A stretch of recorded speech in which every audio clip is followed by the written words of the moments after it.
নমস্কাৰ, মই ৰঞ্জন চৌধুৰী।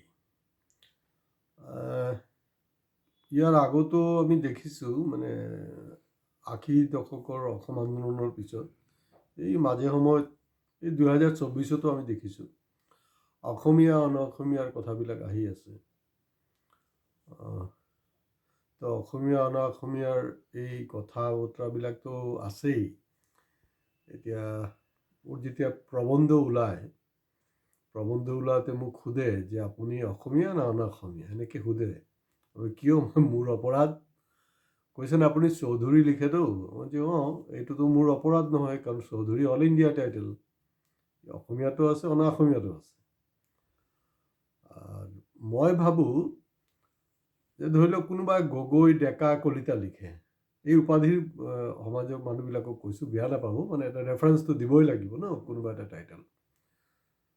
তো তেওঁলোকৰ বহুতৰ দেখা গৈছে যে অসমীয়া ভাষা সংস্কৃতি বা অসম ৰাজ্যৰ প্ৰতি তেওঁলোকৰ ইমান এটা নাই, মানে অৱদান নাই।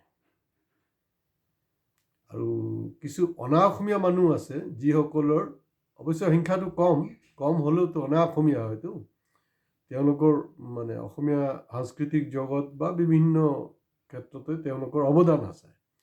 তো গতিকে মই গগৈ, ডেকা, কলিতা লিখোঁ, সেইটো জৰুৰী হয়? হালৈ লিখোঁ, সেইটো জৰুৰী হয়? না অসমীয়া কিবা টাইটেল সেইটো জৰুৰী হয়? আৰু চবতকৈ ডাঙৰ কথাটো হয়, মই চৌধুৰী, মোৰ অল ইণ্ডিয়া টাইটেল। আৰু মই সুধিছোঁ, এনেকৈ দুই একজনে মোক সুধিছিলোঁ যে মই সুধিছোঁ আপোনাৰ ফেমিলিত কোনোবা স্বাধীনতা সংগ্ৰামী আছে নেকি? কৈছে যে নাই। তো মই ক'লোঁ যে মোৰ দেউতা বিহাৰ বা বেংগলৰ স্বাধীনতা সংগ্ৰামী নহয়, অসমৰ স্বাধীনতা সংগ্ৰামী। নগাঁৱত চাহেবক মাৰিছিলে, তেখেত জেল খাইছিলে। তো ইয়াৰ মোৰ বেকগ্ৰাউণ্ড। তো মই ভাবোঁ যে অসমৰ স্বাধীনতা সংগ্ৰামত মোৰ দেউতা জড়িত আছিলে, অসমৰ কাৰণে যুঁজিছিলে। তেখেত অসমৰ দ্বিতীয় ৰিফাইনাৰী আন্দোলনৰ সময়তো যুঁজিছিলে, অগ্ৰণী ভূমিকা পালন কৰিছে পাৰিণ চৌধুৰীয়ে। গতিকে ইয়াত অসমীয়া অসমীয়া নহয়, কাৰ কিমানটো অৱদান আছে সেইটোৱে মেইন বিচাৰ্য বিষয় হ'ব লাগে। যি নহওক, মূল কথালৈ যোৱাৰ আগত আকৌ পুনৰবাৰ বিনম্ৰভাৱে আপোনালোকক অনুৰোধ কৰিছোঁ যে নিৰ্ভীক সাংবাদিকতাৰ কাৰণে, কাৰণ আপোনালোকে পইচা খৰচ কৰি মিছামিছি টিভিত চেনেলত কিয় আপোনালোকে এইসব চৰকাৰী প্ৰপাগাণ্ডাবিলাক শুনিব দৰকাৰ নাই। নিৰ্ভীক সাংবাদিকতাৰ কাৰণে আপোনালোকৰ ছাবস্ক্ৰিপশ্যনটো আমাৰ কাৰণে বহুত মাইনে ৰাখে। আপোনালোকৰ এটা ছাবস্ক্ৰিপশ্যন আমাৰ কাৰণে বহুত জৰুৰী হয়। গতিকে অকল নিজে ছাবস্ক্ৰাইব কৰিলে নহ'ব, আনকো ক'ব যাতে আমাৰ সত্যবাদী জয়ন্তী চেনেলখন ছাবস্ক্ৰাইব কৰে।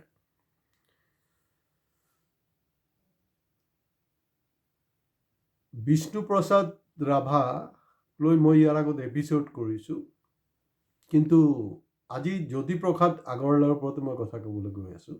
তো আগৰৱাল স্বাভাৱিকতে যোনটো আৰম্ভণিত মই কৈছিলোঁ, আগৰৱালটো অসমীয়া টাইটেল নহয়, অসমীয়া টাইটেল।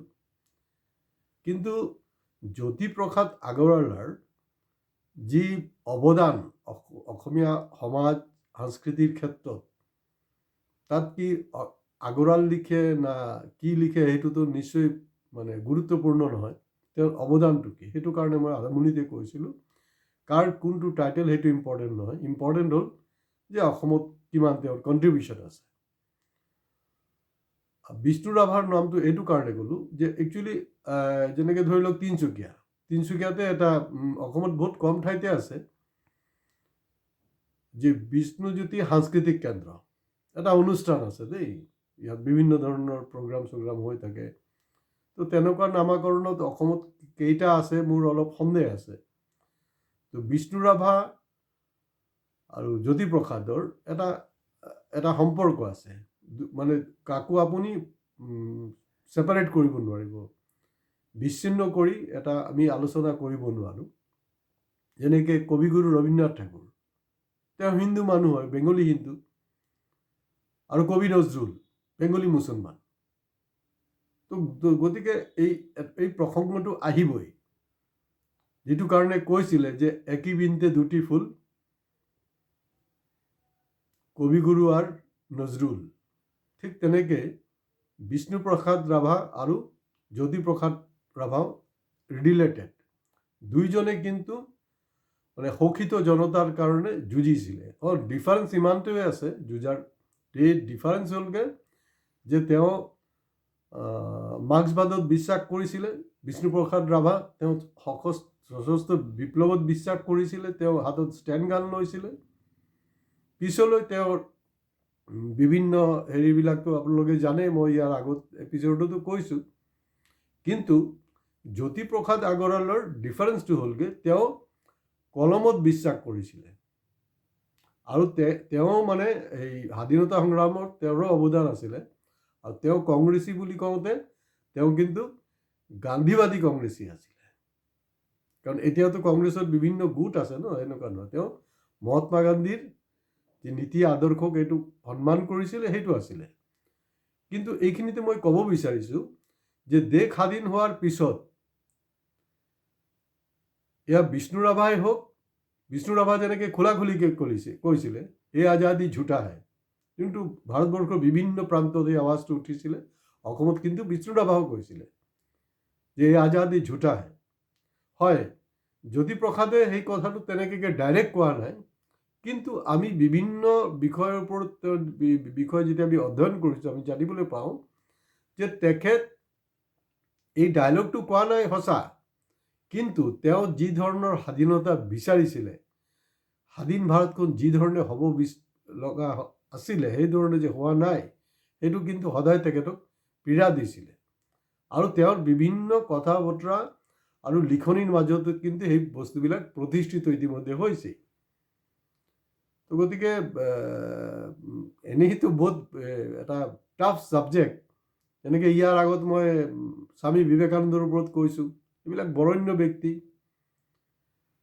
জ্যোতিপ্ৰসাদ আগৰৱাল এইটো মই ধৃষ্টতা নাই যদিও তথাপিও মানে অলপ ক'ব লগা হৈছে, কাৰণ জ্যোতিপ্ৰসাদৰ যি আদৰ্শ, আজি চাব অসমৰ চুকে কোণে কিন্তু এই দিৱসখন পালন কৰিছে। আৰু তথাকথিত জাতীয় দল সংগঠন যিকেইটা আছে তেওঁলোকে ইতিমধ্যে মানে বিষ্ণু ৰাভাকতো হাইজেক কৰিছেই, জ্যোতিপ্ৰসাদকো কিন্তু হাইজেক কৰি লৈছে। আৰু এই যে অনুষ্ঠানৰ কৰ্মকৰ্তাসকল আছে বা গোটেই বছৰটো তেওঁলোকৰ যোনটো কৰ্মৰাজিৰ লগত কিন্তু জ্যোতিপ্ৰসাদৰ কৰ্মৰাজিৰ কোনো ধৰণৰ সম্পৰ্ক নাই। জাষ্ট মানে এইটো এটা উৎসৱৰ নিচিনা তেওঁলোকে পালন কৰি আছে। তো মোৰ এটাই আহ্বান যে আপোনালোকে অনুষ্ঠান কৰক, কোনো আপত্তি নাই, চবেই কৰিব লাগে, বৰেণ্য ব্যক্তিসকলক স্মৰণ কৰিব লাগে। কিন্তু তেওঁলোকৰ যদি নীতি আদৰ্শ কি আছিলে, তেওঁলোকে কি ধৰণৰ সমাজ বিচাৰিছিলে, সেইটো যদি আমি পালন নকৰোঁ, সেইটোক যদি আমি মেইনটেইন নকৰোঁ, তেতিয়াহ'লে এই ধৰণৰ আনুষ্ঠানিকতাৰ কোনো ধৰণৰ যুক্তি আছে বুলি মই নাভাবোঁ। তো যি নহওক, বিষ্ণুপ্ৰসাদ ৰাভাৰ বা আমাৰ জ্যোতিপ্ৰসাদ আগৰৱালৰ লগত তেনেকৈ আগৰৱাল উপাধি হ'ব পাৰে, কিন্তু তেনেকৈ মই সেইটো ধৃষ্টতা দেখাবলৈ নাই। মোৰ হাতত আৰু কিছু ৰেফাৰেঞ্চ আছে, মই সেইটোলৈ আজি চৰ্চা নকৰোঁ। কিন্তু অনা অসমীয়াৰো যে যথেষ্ট অৱদান আছে অসমত সমাজ জীৱনত, সেইটো লৈ মই ছেপাৰেটলি এটা এপিছড কৰিম। নহ'লে সেই গোটেই বস্তুটো অলপ ডাইলুট হৈ যাব যে ক'ৰ পৰা ক'ত ৰেফাৰেঞ্চ আছে, কিন্তু তেনেকৈ আপোনাৰ এই ভিডিঅ'টো বহুত দীঘলীয়া হৈ যাব। গতিকে আপোনালোকে কিন্তু আমাৰ ভিডিঅ'টো শেষলৈকে চাই থাকিব, খুব দীঘলীয়া নহয়। কিন্তু তেওঁৰ যোনটো জন্মস্থান তাৰ অৱস্থা কি, তেওঁৰ সংৰক্ষণৰ ক্ষেত্ৰত জাতীয় দল সংগঠন বা এই যে চৰকাৰে এই প্ৰতি বছৰে আপোনাৰ এই শিল্পী দিৱসৰ দিনাখন চাব একদম গোটেই পেপাৰ জুৰি এড দিয়ে। এডৰটো দৰকাৰ নাই নহয়। তেওঁৰ যোনটো সমাজ তেখেতে বিচাৰিছিলে, সেই সমাজখন প্ৰতিষ্ঠা কৰাটোৱে আমাৰ নৈতিক দায়িত্ব। নহ'লে এই ধৰণৰ মানে লোক মানে হেৰি কৰোৱাটো মানে জাক জমকতাটোৰ কোনো যুক্তি নাই। আৰু তেওঁৰ যিবিলাক কিতাপ, তেওঁৰ যিবিলাক ৰচনা, খালি গীতটো মই শুনিছোঁ যে মাজে সময়ত বিভিন্ন স্কুলৰ হেৰিত বাজি থাকে বা কোনোবা এটা প্ৰগ্ৰামত কোনোবাই যৌথভাৱে কৰে, কোৰাছ কৰে। কিন্তু যিমান বৰেণ্য ব্যক্তি আছে অসমত, তেওঁলোকৰতো এই দিৱস পালন কৰা উচিত, কিন্তু লগতে সন্মান জনোৱাটো খুব বেছি জৰুৰী, আদৰ্শটোক গ্ৰহণ কৰাটো খুব জৰুৰী হয়, কিন্তু এইটো হোৱা নাই। তো যদি আত্মা বুলি কিবা এটা আছে, নিশ্চয় তেখেতৰ আত্মাই কষ্ট পাই আছে। অসমীয়া সমাজৰ যি বিচ্যুতি দিন বা দিন, আৰু মধ্যবিত্ত অসমীয়া সমাজে যে কোনো ধৰণৰ দায়িত্ব ল'ব খোজা নাই, চবে নিজে নিজে স্বাৰ্থলৈ লাগি আছে, এই কথা বতৰাবিলাক কিন্তু ঠিক হোৱা নাই। এনেকৈ কৰি থাকিলে কিন্তু এই ৰখাতলৈ যাব আৰু আমাৰ অসমীয়া সমাজখন। আৰু আমাৰ আৰু এটা ডাঙৰ ডিফেক্ট হ'লগৈ, আপুনি যেতিয়া বজাৰত যাব নহয়, এতিয়া আগৰৱাল বুলি কওঁতে আগৰৱাল জেনেৰেলি মাৰোৱাৰী মানুহ, বেপাৰী মানুহ। আজি ইয়াত গুৱাহাটী হওক, য'তে অসমৰ যিকোনো চহৰত যাব, আমাৰ অসমীয়া মানুহবিলাকৰ ভুলটো কি? তাত গৈ মই উগ্ৰ জাতীয়তাবাদত বিশ্বাস নকৰোঁ, মই জাতীয়তাবাদত বিশ্বাস কৰোঁ। কিন্তু তাত গৈ চাব হিন্দীত কথা পাতে, অনা অসমীয়া সেই ব্যৱসায়ীজনৰ লগত হিন্দীত কথা পাতে। তো মোৰ কথাটো হ'ল যে আপোনালোকে হিন্দীত কিয় কথা পাতে? অসমীয়াত কথা পাতিব লাগে। আৰু তেওঁ যদি ক'ব নোৱাৰে কোনো অসুবিধা নাই, তেওঁৰ লাহে লাহে লাহে লাহে প্ৰেক্টিছ হৈ যাব। আজি আপুনি কলিকতালৈ যাওকচোন, কলিকতাত গ'লে বেংগলী মানুহে যি ধৰণে মানে শুদ্ধ বাংলা কয়, তাতকৈও বহুত গুণ বঢ়িয়া কলিকতাৰ বৰবাজাৰ যোনটো আছে নহয়, মই মোৰ নিজৰ অভিজ্ঞতাৰ পৰা কৈ আছোঁ, তাত গৈ চাব যে তাৰ যিবিলাক মাৰোৱাৰী বেপাৰী মানুহ আছে, ইমান মানে শুদ্ধ, ইমান স্পষ্টকৈ বেংগলীত কথা পাতি আছে, আপুনি আচৰিত হৈ যাব। গতিকে এই বস্তুটো, এই সংস্কৃতিটো এনেই জাতীয়তাবাদ, আঞ্চলিকতাবাদ এইবিলাক লৈ চিঞৰ বাগৰ কৰি লাভ নাই। আমি আমাৰ এই কামটো আমি কৰি থাকিব লাগিব, তেতিয়াই বৃহত্তৰ অসমীয়া জাতি গঠনৰ প্ৰক্ৰিয়াটো সম্ভৱ হ'ব। নহ'লে কিন্তু এটা জাষ্ট ডাইলগ আছে, ডাইলগ হিচাপে গোটেই বছৰ বছৰ ধৰি এনেকৈ চলি থাকিব। আৰু অনা অসমীয়া মানুহৰ যে দপদপানিটো বঢ়াৰ কাৰণে কিন্তু আমি নিজে জগৰীয়া, আমি নিজে কাম কৰিব লাগিব, কৰ্মসংস্কৃতি বঢ়াব লাগিব। আৰু অনা অসমীয়াৰ লগত আমি চেষ্টা কৰিব লাগিব যাতে অসমীয়াত কথা পাতোঁ, আৰু তেওঁলোকো যাতে এটা সময়ত বাধ্য হয় যে তেওঁলোকো অসমীয়াতে কথা পাতে। তেতিয়াহে সঠিক আমাৰ মাজত মিলনটো সম্ভৱ হ'ব। আজি ইমানতে শেষ কৰিছোঁ, কিন্তু পাহৰি নাযাব আমাৰ সপ্তমতে জয়তে চেনেলক নিশ্চিতভাৱে আপোনালোকে ছাবস্ক্ৰাইব কৰক, লাইক কৰক, শ্বেয়াৰ কৰক, আৰু কমেণ্ট বক্সত গৈ আপোনালোকে কমেণ্টছ কৰক, কাৰণ আপোনালোকৰ এটা এটা কমেণ্টছো আমাৰ কাৰণে যেনেকৈ ছাবস্ক্ৰিপশ্যন জৰুৰী, কমেণ্টছো জৰুৰী হয়। ধন্যবাদ, নমস্কাৰ।